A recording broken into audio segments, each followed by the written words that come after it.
Come on, you slowpoke.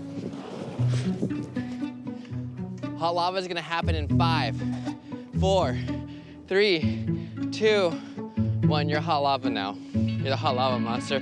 Oh, she's chasing me. She's chasing me. Oh, she's getting close. This is my friend, James. James is crazy in the best way possible. He's the kind of guy who takes that Mark Twain quote to heart and literally sings like no one is listening, loves like he's never been hurt, and dances like no one is watching.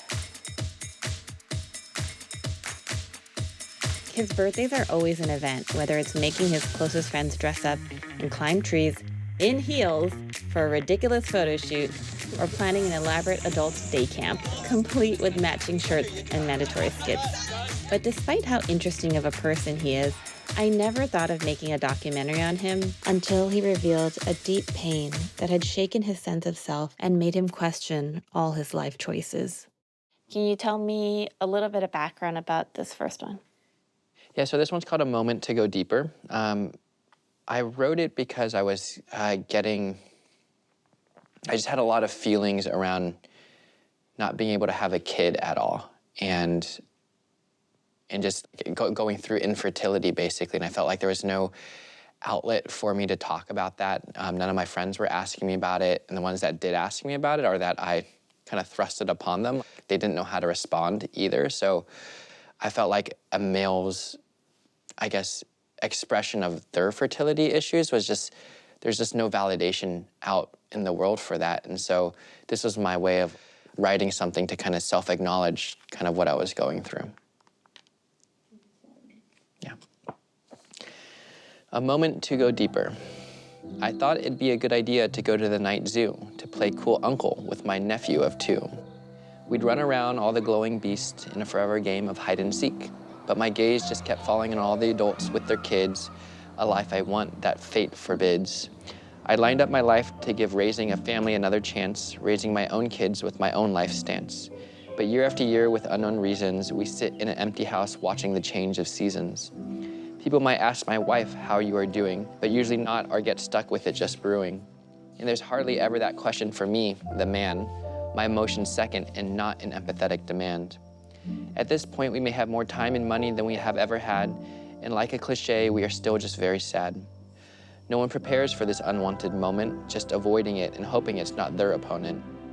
There's a reason why it's taboo. No one, not even the ones experiencing it, know what to say or do.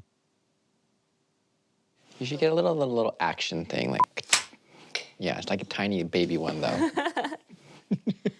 How did you and your wife meet? Everyone, I'm James. I'm Jolie. I met my wife in college. It was our first disco party, and nobody knew how to disco. But Jolie just came out of nowhere and just helped us really pump up the crowd. And I just remember walking back home that night after that disco party, and I told Jeremy, I'm like, I think I'm gonna marry that girl. I remember when we were first, I think we were first dating, we both held under the table, like, how many kids do you want to have? And we held the number beneath the table, and we both lifted at the same time, and it was 4. And we were like 20 or 21 at the time. Like, we both want 4 kids. And then, just life just happened, and we just didn't really think about it in our 20s.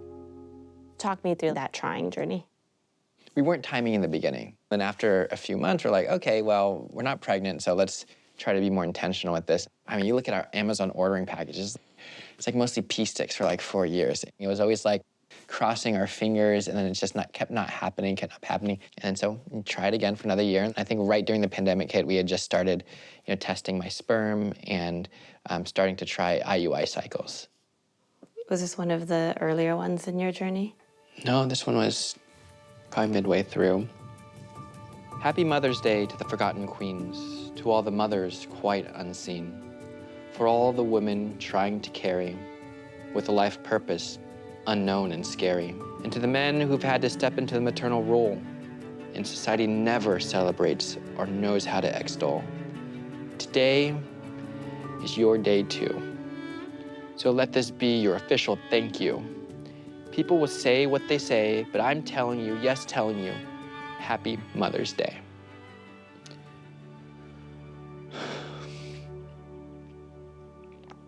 Yeah. Did you ever share this one with anyone? Just my wife and my therapist. Most of my poems are just shared with my wife and therapist. What was Jolie's reaction? She's always super supportive, and sometimes she tears up. I don't remember her exact one, but she's always like, yes, society needs more of this.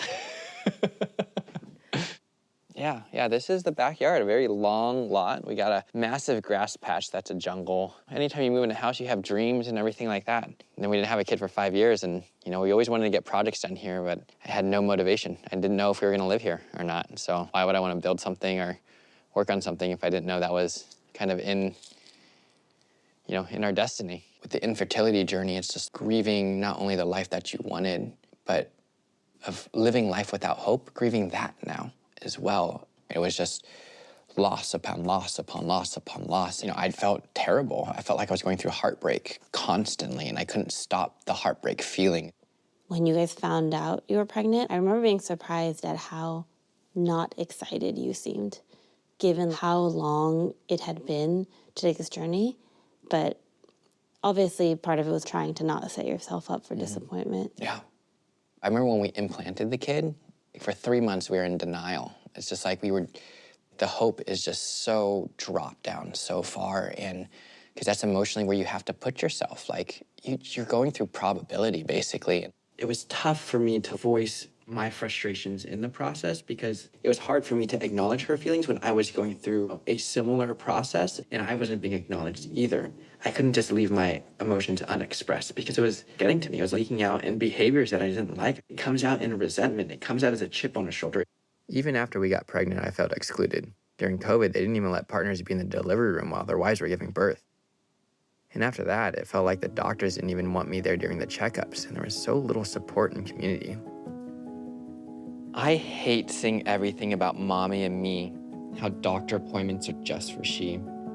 Society wants me to be just present as I am, leaving me in the lobby, sitting. I don't get a stand. This is her labor, but our pregnancy. Why do they deprive me of this connectivity? Only she gets to hear the heartbeat of the kid, not me in the lobby, shut out, closed door lid. Do we not nurture the father's mental health? Is that so expendable? Is that not a factor in birthing wealth? Don't pretend you champion father support when you're not even creating father rapport. Look, if you can't, I understand. Just don't ever dare criticize when you don't know what it's like to try as a man.